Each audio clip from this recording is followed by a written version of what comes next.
Hi, my name is John, and I'm the host and producer of this podcast with the purpose to help you make the most of your career to live your best life. In this podcast, we'll be hearing from unconventional career switchers and risk takers and discuss all things career. We hope you get to gain perspectives, inspiration, and actionable insights to live life on your own terms. Jumping into today's conversation, if you are passionate about coffee and sustainability, you're going to love this episode. Our guest today is the founder and CEO of No Harm Done, a social enterprise which sells Nespresso-compatible coffee pots, which are biodegradable. What makes No Harm Done and their coffee pots unique is that the coffee pots are organic, vegan, and 100% plastic-free. The coffee pots and packaging are compostable, and the coffee beans are sourced from sustainable partner farms around the world. But what I really love is that No Harm Done does the Singapore local coffee, the Kopi, so damn good. Kopi refers to black Singapore local coffee, also known as Nanyang coffee, with no milk.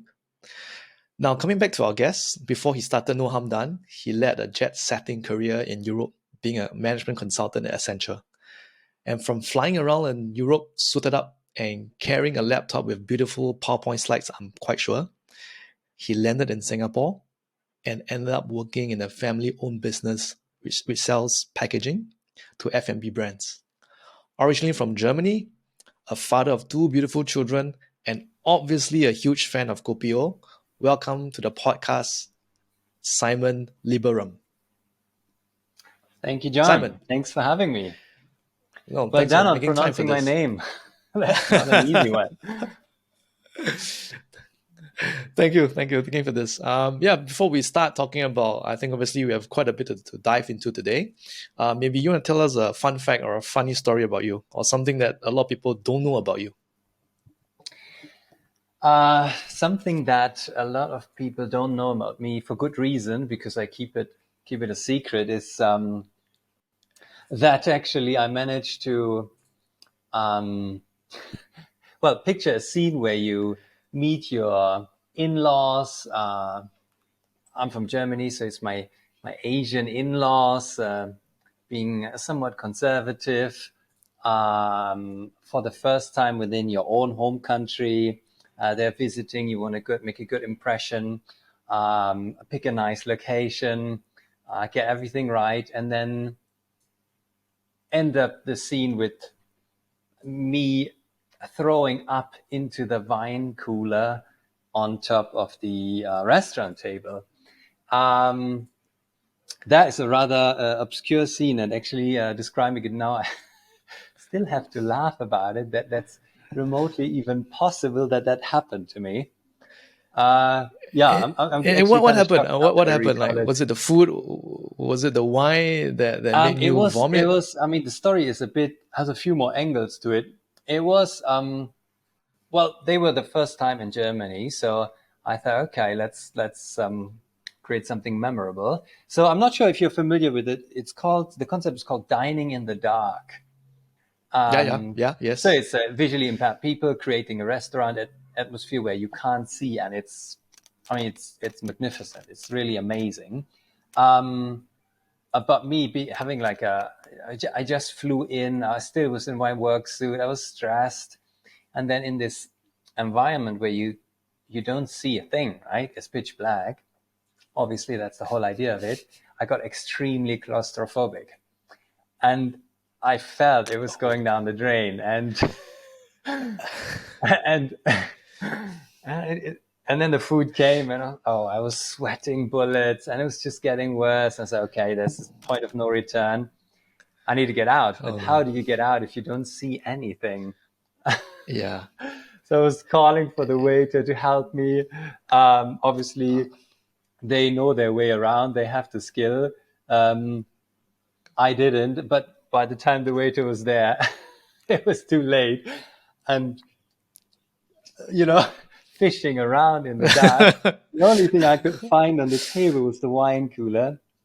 So that was then the object of desire, and ended up vomiting into that wine cooler, and extremely unpleasant also for everyone else dining there, because the moment the sense of vision is taken from you, your other senses peaked quite a fair bit. So everyone was Yeah. really hearing me, finishing up that dining experience. Yeah, that's a good one. Yeah. And in But we got Singapore, married in the we end, have and this. you know,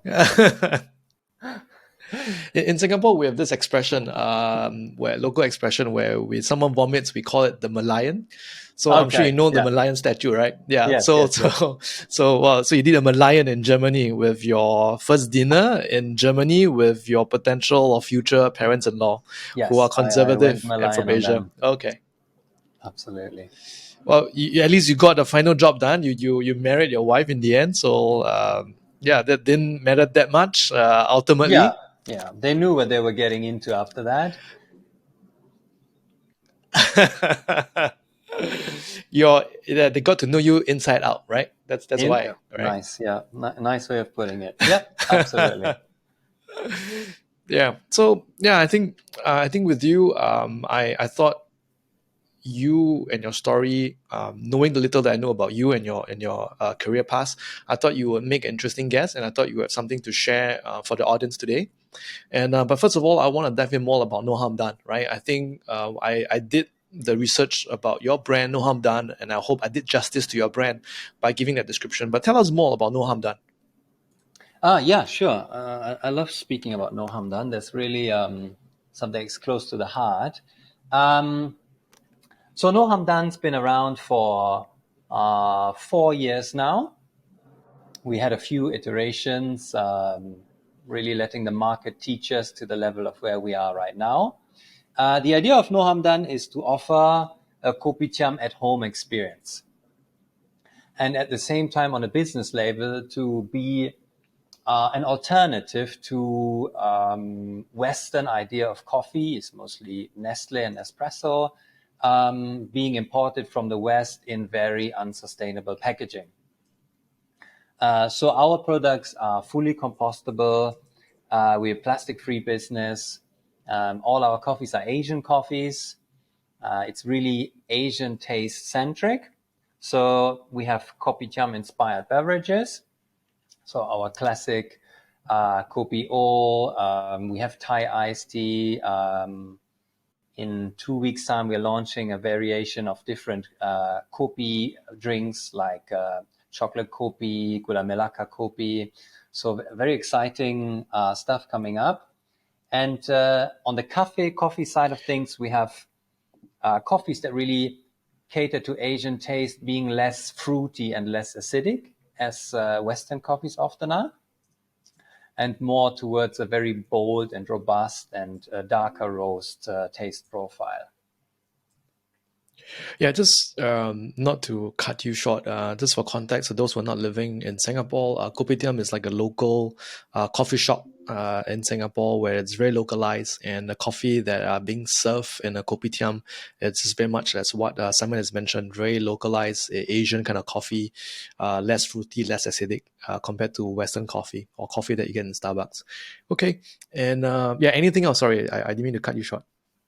Um, I think, I mean, something that people ask me a lot, something that I would be curious to hear from myself is maybe how I got into this. Because, I mean, many of us, I think, are quite interested in entrepreneurship or even social entrepreneurship. But where do you start?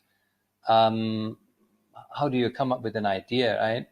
So, for me in this case, it was really coming to Singapore, and I love being here. That up front, I really love being here. I love the people here. I love the country. I was really welcomed with open arms and provided a great opportunity to build something for myself and for my family. So I really owe a lot to this country. And one of the things, I mean, that really stands out in Singapore is the mix of cultures here, and along with culture comes food and beverages. And so I fell for the Kopi culture. I can vividly recall how I walked into a kopitiam for the first time, and then you go to the food stall, and they have all these drinks with jelly grass and Michael Jackson, and I didn't understand anything.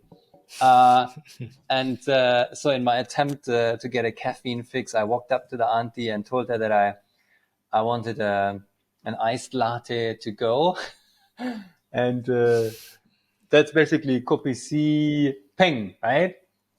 In the plastic packet, you get it here. And that was, for me, it was like seeing a spaceship. I just fell for it, Yeah. head over heels. Ever since then, been a Kopi lover. And something that stood out to me was that the moment you step away from the hawker, you step away from the street, this seemingly really integral part of society and of cultural identification gets lost. And you step into, workplaces, hotels, people's homes, and all you see everywhere is the same Nespresso machines, the same dull coffees imported from the West. And I was just wondering, what happens to Asia's rich beverage and coffee and tea culture the moment you leave those kind of cultural heritage places and step into the so-called modern world. And but what you see on every corner and on every shelf is really those Nespresso products, and you see George Clooney's face everywhere. And I mean, there's enormous amounts of advertising dollars put into this concept of almost like re-educating Asian taste. And it gets this undertone that really bugs me, where you get this vibe that if you do have some sort of class or some kind of self-respect, then Western coffee is the way to go. And Asian coffees and Asian beverages kind of get pushed into this 3-in-1 coffee, instant coffee, cheap corner. And I didn't like that. And looking at those places that serve an espresso coffee, and chatting people up, just asking them, many expressed the need or the wish to have traditional Asian beverages or Kopi as an option, but alternatives were just not available in a convenient format. So people would still go to the kopitiam, and we don't want to change that, right? You go to the kopitiam because you meet someone, you have a chat. Obviously, that is something we're not touching. That's not our area of business. But we want to provide an alternative to, let's say you go to work and you want to have a coffee, and you don't necessarily have to have, Nestle's idea of coffee. You can still have an Asian beverage or an Asian idea of coffee. It just needs to be available. So that's where we came in and say, hey, we can supply that. That's a great product we can create, and we can actually offer it in a format that is sustainable and that fits the Southeast Asian or the Asian context, because Asia by no means is in any way equipped with dealing with all these single-use aluminium and plastic. And there's a reason why 81% of ocean pollution comes from Southeast Asian rivers. These are very dramatic numbers. So yeah, here we are offering a counter alternative to those products. Yeah. So what I'm hearing is that you've been here for a while, right? I think 10 years now, right? 10 years by now, Simon, yes. in Yes. Singapore. Yeah. And then you fell in love in the country, you feel that you owe it a lot to this country, and you're one that are into the local culture. You bought a local coffee, and you realize that this kopi o from the kopitiam, it's a big thing in local culture.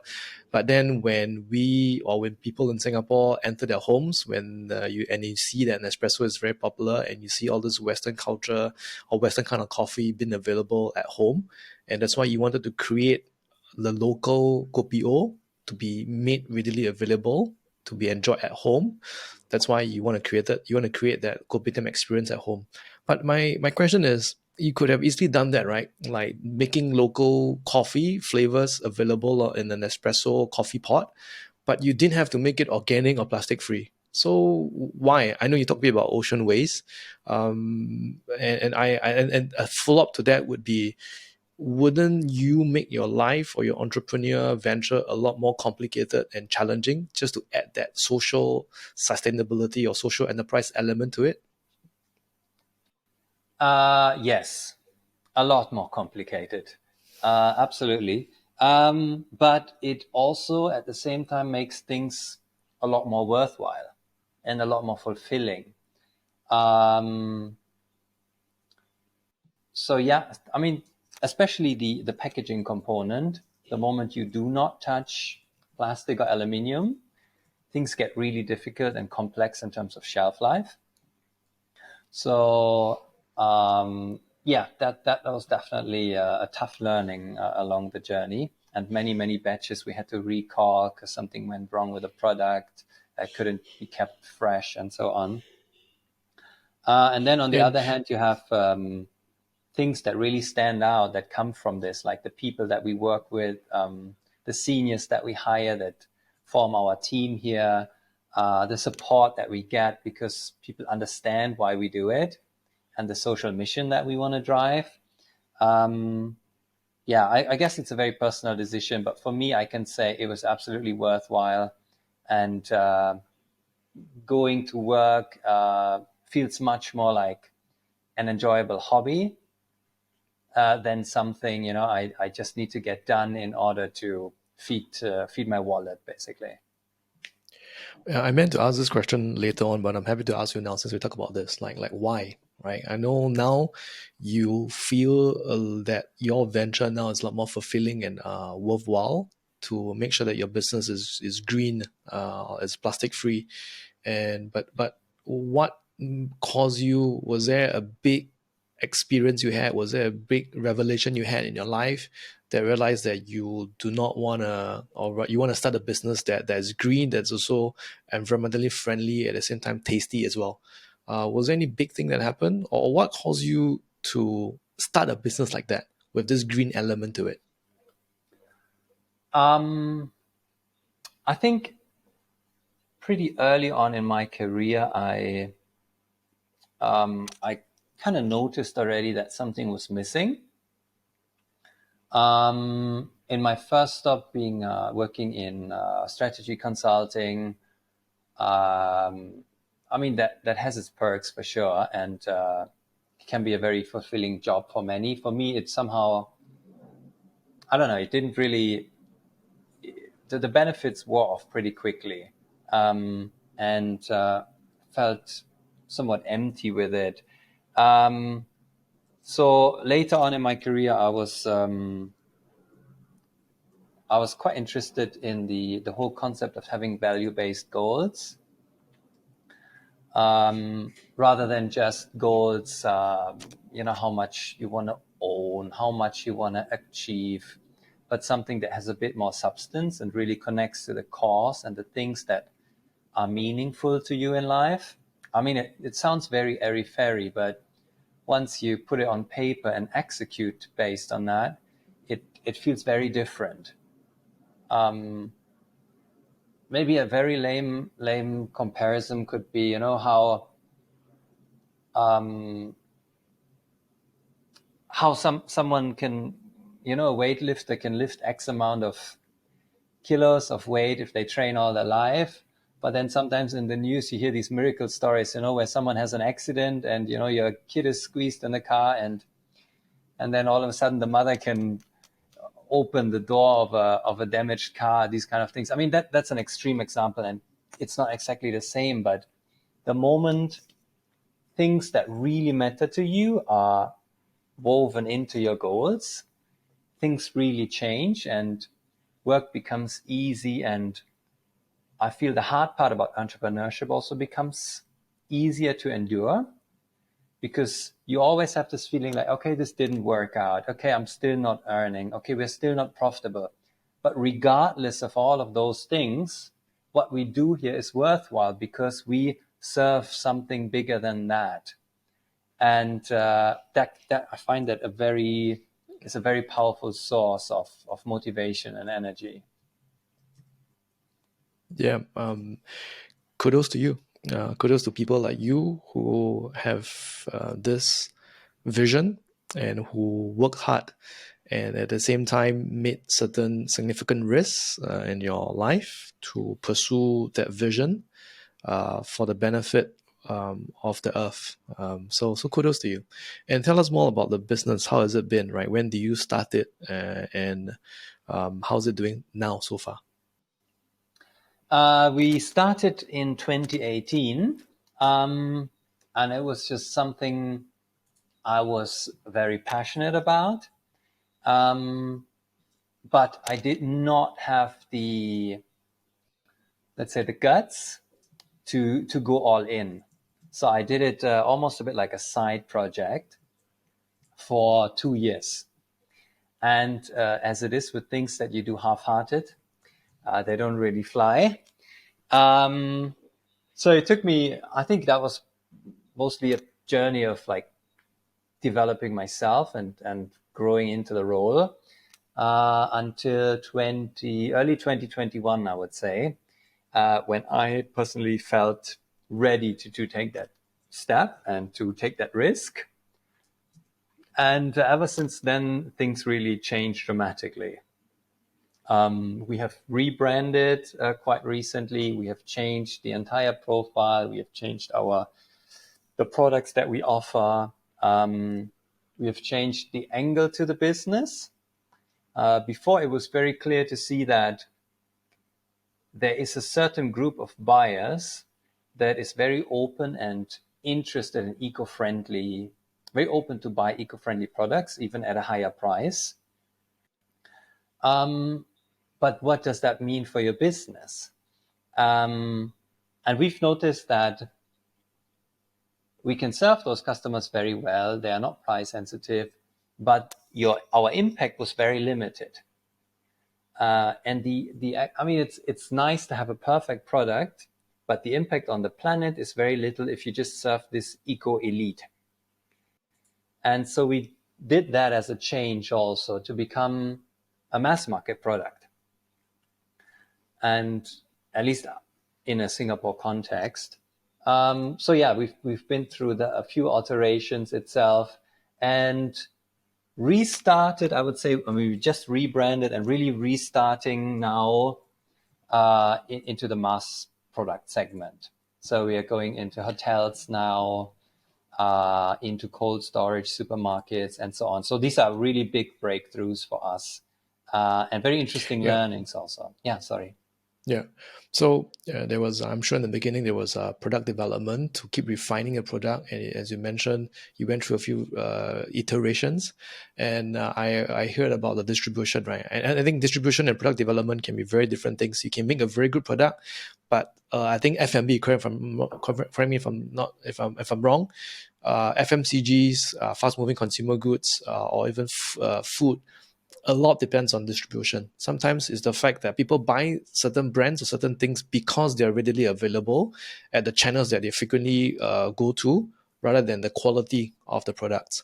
So, yeah, tell us more. I mean, I want you to really sell us, right? And tell us where can one get No Harm Done coffee in Singapore. Yeah. If you want to order from your home, you can head to our website, noharmdone.com. You will definitely get the best deals there. Highly recommended also our subscription. So it comes with a free countertop tin that nicely decorates your kitchen. And then you get, depending on your frequency, let's say monthly, packaging free refills from us that go nicely into your countertop tin. Other than that, you can find us on Shopee and Lazada. And if you want to go to a shop, then from December on, you can find us in all cold storage stores. Cool. Cold storage, right? For supermarket, right? Yes, absolutely. Very cool. Unfortunately, I don't live any near cold storage near my place, but it's good news for you. I do shop on Shopee and Lazada, and the one I bought, the Kopi that I bought from you was on your website. So, and for the audience listening in, there will be a special promotion or promo code that you can use on No Harm Done's website. Just check out the episode description. And next segment of this conversation, I want to dig in deep into your career change journey. So from how I see it, there are two parts of this. Number one is you were from a jet setting management consultant to your stint at this family-owned business that does packaging. But first of all, tell us more about management consulting. And I asked that with the context that I know it's quite prestigious, management consulting. It's always on par with being a banker, at least from where I graduated from. As a business student, it was either going to be a corporate banker, or so investment banker or management consulting. And now that I've joined this sort of tech sector, I realized that a lot of tech sectors, all tech startups like to recruit people who are ex-management consultants. Tell us a bit more about that scene, and what you did when you were a management consultant. Yeah. Happy to share. Um, I studied economics, and kind of going through those years and mixing with that crowd, I can share a very similar experience to what you just shared. I think that was everyone's idea of getting, success. That was the idea of success. So you can be an investment banker or you become a strategy consultant. Um, and, you hear all these shiny stories about McKinsey guys wearing expensive suits and flying around the world. And, you get all these benefits and points and diamond memberships and whatnot. And to some extent that holds true. So that's what I went for. I didn't make the McKinsey cut, but I ended up with Essentia, and I was in the utilities segment, which was not my most favorite area, I have to say. And I spent 3 years there. I mean, the team was great. Um, I guess for a corporate setting, the company is somewhat great. Has a very energetic, positive spirit. Colleagues are helpful. There's a lot of incentives offered. You really get to travel a lot. They fly you to the US for trainings. There are a lot of benefits that feel really good, especially when you come out of uni. Mm-hmm. I definitely enjoyed that for a while. But I didn't, other than that, or just purely work-wise, I feel it didn't really match where I would like to see myself in, let's say, 5 or 10 years down the road. And Mm-hmm. I always felt like, okay, I'm going to be an entrepreneur at some point in my life. Back in the days, it wasn't called entrepreneur, but or at least the term wasn't so popular. But I thought, okay, inevitably I'm going to do my own things. Mm-hmm. And so the 3 years there were probably a good training, no hard Mm-hmm. feelings, but it Mm-hmm. didn't really. I mean, 3 years was enough, definitely enough. And I remember at some point I thought, okay, maybe I can do what I want to do within the company. And so I Mm-hmm. tried to sell my own projects to clients and things like that. But it didn't really work out, or rather, it wasn't so welcomed as I expected it to be. And so for Mm-hmm. me, that was a point where I thought, okay, how I see myself doing things and the level of growth and flexibility that I would be comfortable with to kind of reach my own potentials and not just fit into the shape of what they need their employees to be for their business model to work. There was just no match anymore. And then it was time for me to go. And from Europe to industrial building sitting in Yishun, Singapore. How did that happen? Yeah, that was quite a jump indeed. My wife is Singaporean. We met here. I was in Singapore in 2010 to do a study exchange. So we met at the Mm-hmm. university here, and Which one can I ask? it was a program Singapore Australia. It's an Australian university. It's called James Cook University. So they have a tiny Okay. Singapore campus, and I was here for 6 months to study and then moved on to Australia. But 6 months enough to fall in love, and it's the same wife that I later on managed to throw up in the wine cooler. Mm-hmm, mm-hmm. Yeah, so So you move here for love. I moved here for love. Yes, basically that's it. Nice. She wasn't done with her studies. My wife is a psychologist, clinical psychologist. So she wasn't done with her studies, and we did long distance for 3 years. It was incredibly hard, when you talk about 6-7 hours time difference, and then working in consulting, always being on planes, working till midnight. It was just a horrible, incredibly hard time. And so, yeah, it's after 3 years, I decided, okay, if we want to make this work, this is the time and place to do it. So I moved to Singapore, and Mm-hmm. I didn't really think this through, to be honest. I thought, okay, if I quit management consulting, then now is the time to become an entrepreneur. Mm-hmm.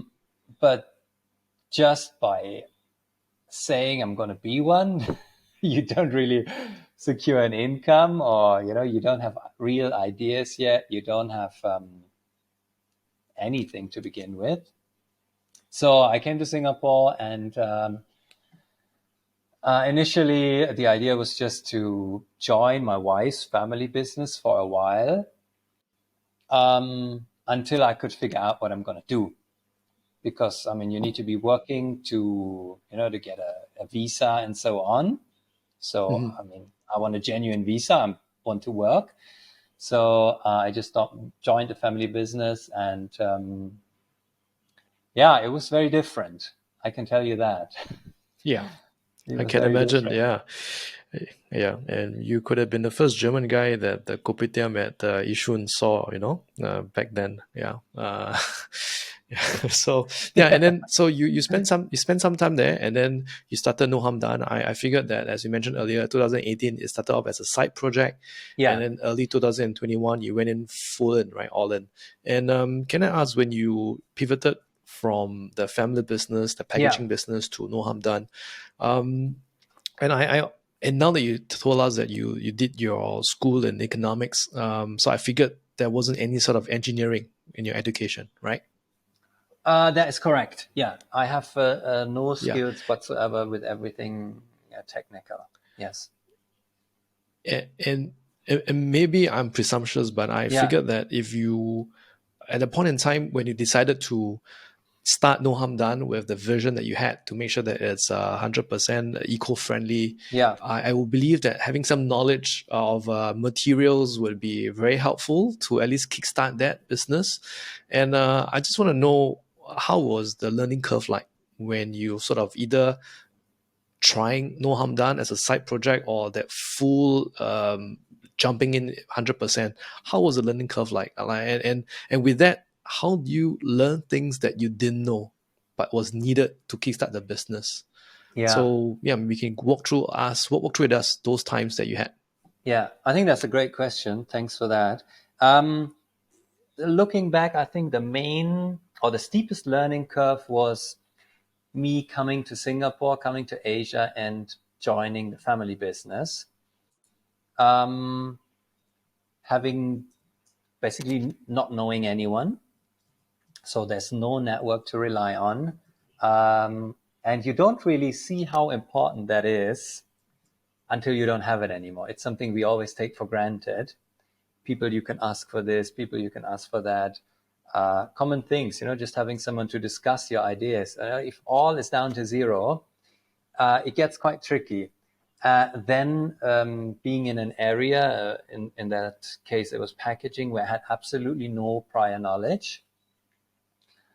Um, and then being in a market space, selling products or consulting about products, um, where I wasn't familiar with the clients either. That was tough. That was a lot of learning, an enormous effort, I would call it. It's really tough. Um, with my previous consulting experience, I had a kind of a solid self-confidence that I can get things done. And then I came here and almost hit a wall. And where I maybe prior used to not see salespeople on the same level, now having gone through this experience, I have much respect for the hard work they put in and treat them very differently now. Like even if it's, the sixth insurance company knocking my door this week, you can always find some respect for the hard work they put in, and you can still smile when you say no.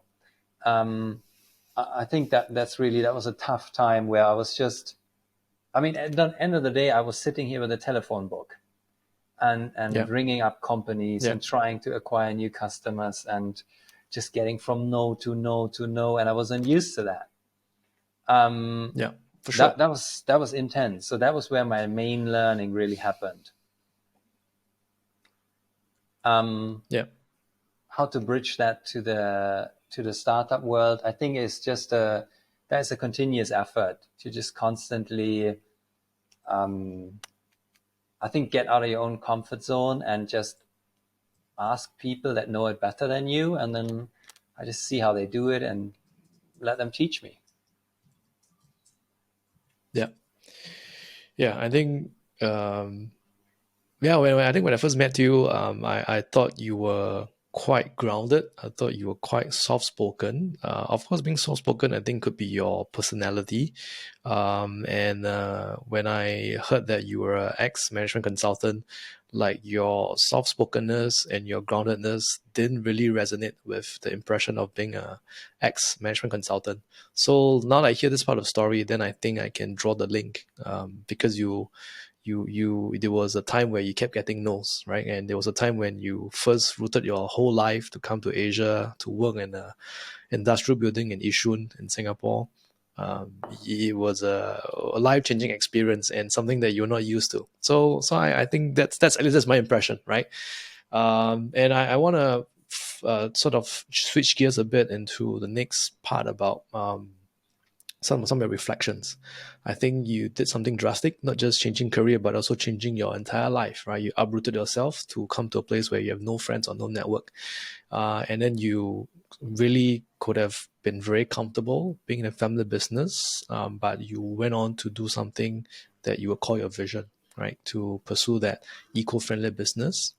And is there any big um, reflection or lesson that now you look back that you would like to share with the audience? I think for me, the main part is really to sit down and understand what my values are. And I guess it's really hard to hear this and it sounds so airy-fairy, but especially when you are in a corporate career or in some busy day-to-day activities right now, but it makes such a difference. And I don't see the family business as really something dramatically different. I see that as almost like a stepping stone. It didn't really change my idea of where I want to go. It was just one step necessary for me to kind of get out of the corporate world, I guess. And everyone at their own pace. And when I was in management consulting, I was not there yet to say, okay, um, I felt confident or strong enough to say, I put myself out there with the risk of failing, with the risk of, in my head, with the risk of getting nowhere in life, being judged by others for not being successful. These things used to matter to me a lot and were hindering me. So, much respect to those who can just, do it and dive all in. But I needed this step in between to kind of develop myself there. And it felt like that was an okay option to say, okay, I'm stepping out of this high gloss, perfect CV career path, but I still have somewhat security there and kind of some sort of space to move in, at least not being completely without anything holding or framing the direction. And I want to ask about hiring, right? I think it's been for no harm done, or at least in the family business, I am sure you have at least experience hiring Yeah, other people. How has it been? And I want to ask also maybe more about like for no harm done. I think now you got a bigger team now beyond just yeah. yourself or your family.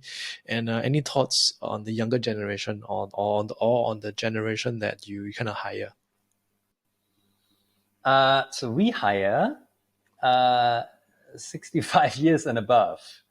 Um, Nice, very nice. so yeah, it's very different. Why do we do that? I think as part of our social profile.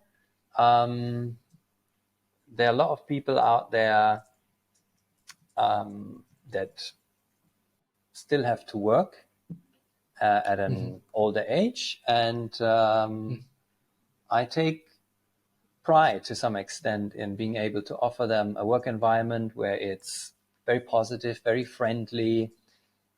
Kindness is very important. It's not stressful. It's not hectic. It doesn't matter how well you hear, um, how many boxes you can carry at one time. So we try to create workspaces that are comfortable and where people feel good. And it just seems to be a match with that generation. They identify with the Kopi product.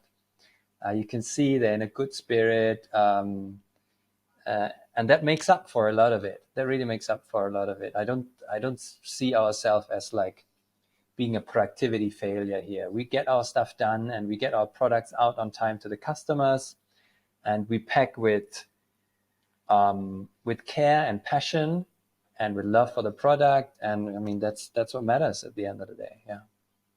Yeah, hearing that really warms my heart. And how's it like hiring as a startup, right? I mean, I don't know whether you call it a startup, but I would think at least for a young company, right? Do you find yourself that it's challenging? How is it like is it hard to convince people to join a company when you don't have that much of track record versus other like SMEs or MNCs out there? I would say yes. I cannot fully judge whether that's my personal difficulty because I'm the one hiring and interviewing, or whether that's a general situation. There are probably others that are really gifted with this HR topic and they will perform much better than me.